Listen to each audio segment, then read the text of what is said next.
you want to get people to read the story. That's the whole point of a headline. You don't want people flipping the page. You want to get them to read that headline, read that story. Good headlines are very difficult. You have to fit so many words into a prescribed space. You have to tell what the story is about. You have to be able to draw the readers into the story and get them to look at it. Because people don't come into a newspaper or whatever and look at the story first. They'll look at the headline first. If they don't like what they see, they're more than likely to move on. What I really like about headline writing is the challenge of it's a graphical challenge as well as a linguistic challenge, because you have to make it fit in the space that you have, but also have punch and not be broken up in an awkward manner, or there's all kinds of rules that you have to follow. But it's a fun challenge for your mind. It's my favorite part of the job, actually. The challenge is to write an accurate headline so that the headline is exactly what the story says it is. I like, my personal favorite is headlines that have quotes in them, because that really brings out the humanity of the story. And I like to try to include those when there's a really good, succinct quote, although that's not always the case. Copious amounts of alcohol and cocaine ahead of time are good. After that, I like puns a lot. I rely a lot on modern usage. Hey. I'm contemplating a headline as we speak while eating my pudding. Watch the inspiration that the pudding gives. Mm-hmm. You have to keep in mind your audience too. If it's something that they're older, they might get it. If they're young kids, they might not get it. But so I try to keep up with what's out there for music or artists or that sort of thing.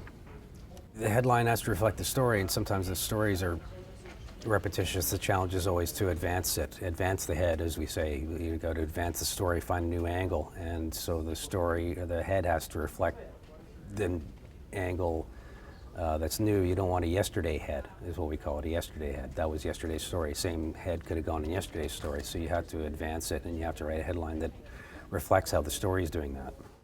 Like I say, like for me, something that doesn't repeat the lead, something that catches your eye, something that you don't see 100 times as a cliche. It's been done a million times before. Local guy makes good. You could write that headline 100 times a day, and you see it quite often as well.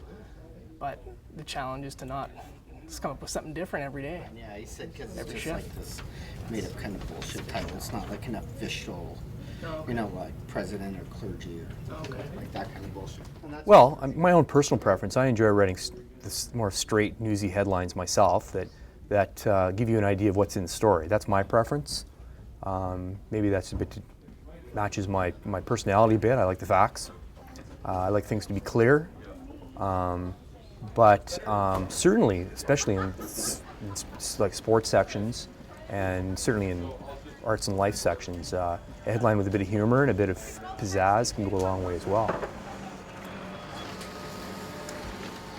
We'd type out everything. When I started, everything was, we'd have, everything was done in triplicate or quadruplicate. We'd have by about 8 by 5-inch paper. We roll it into a typewriter, type out our little story, and in triplicate, 1 copy for Canadian press, 1 copy for the files, 1 copy for the copy editors, whatever it was. And production was much more primitive and slower, actually, in those days, but we got her done.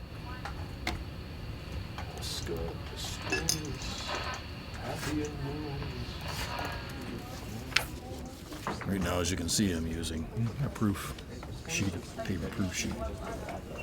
I don't really have a preference. This is how we check each other's work, by reading these proof pages, as I mentioned.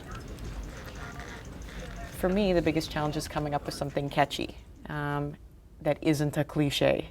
So no puppy love. That's a perfect example that's overused, or something like that. So it's trying to come up with something that's very clever and short, especially for our A1. And that, because I write most of that stuff on the front. That's fine. There's no rush, Ed.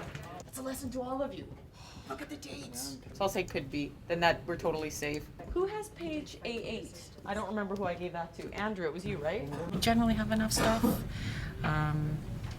Thursday for Friday, Friday for Saturday's paper are generally the biggest papers, but Wednesdays for Thursdays are now getting pretty big. Our biggest challenge mostly is staffing, just as with layoffs in the business and finding enough people even to fill the shifts, especially when there are people on holidays. So that's what I'd say.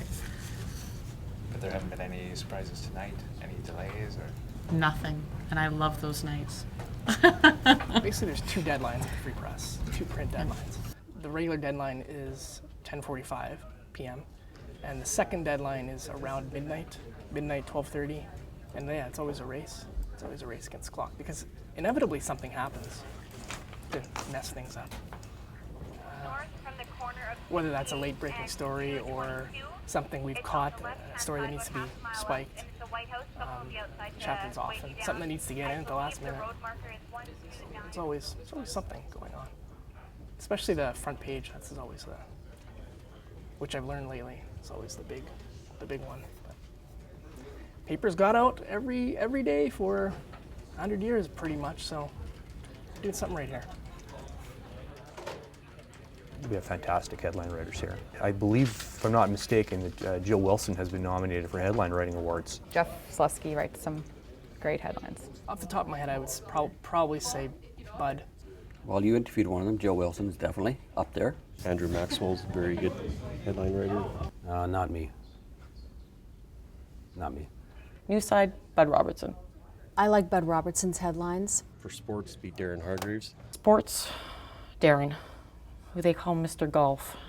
My coworkers, who we call Mr. Golf because he loves playing golf. His real name is Darren Hargreaves. That would be Darren. Very imaginative. He knows his sports very well. And I think it's recognized in the newsroom that he is the most talented headline writer. He writes very, very, very good headlines. Pushes the edge sometimes. Once called the CFL commissioner a dork in our front page headline at the Winnipeg Sun. That got some reaction.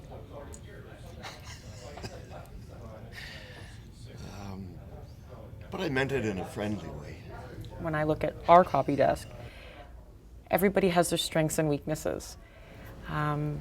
Andrew knows grammar and style like the back of his hand, and everyone goes to him for those questions. Lori can rewrite a story and make it sing. Bud can write the best headline. So I think what I see is, I think it's not just what makes a good copy editor, what makes a good team of copy editors. And that seems to work for us.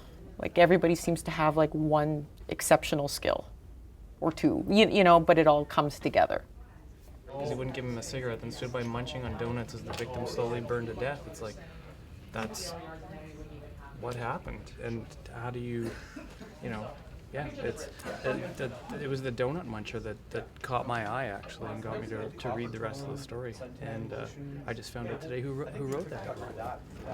He's not here today. I gotta find him and shake his hand. Is that bad? No, I like it. Only in Winnipeg, right? I have a feeling that the majority of readers do not know that there are separate headline writers. That's just a gut feeling. I do think some people believe that the reporters do everything, which isn't the case. I know that reporters in the past would get phone calls from the public if they were upset about a headline. And so then the reporters had to explain to the person who is upset, I did not write that. So maybe not. No, and there's no reason that they should know that that's not the case. It's our job to make it seamless and to make them not think about human beings grappling with this stuff. It's supposed to look easy and effortless. I don't really care about the anonymity myself. I don't mind it.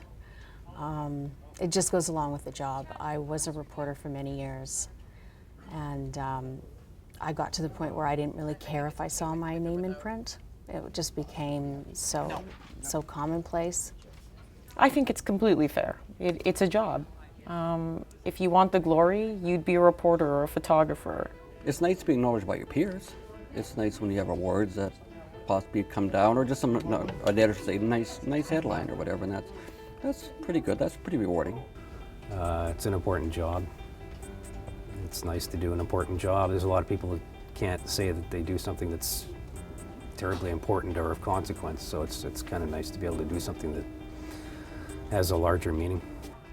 There are times, honestly, where I've sat in the next morning, I've been somewhere, like waiting for my car to get worked on, and I've seen someone reading the Free Press, and they're reading a page I did, and I see them reading my headline, and I feel good about it. I don't ever say anything to the person next to me like, that's my headline. But I enjoy watching it and thinking, maybe my headline helped draw that person in, so that's good enough. Does a trick for me.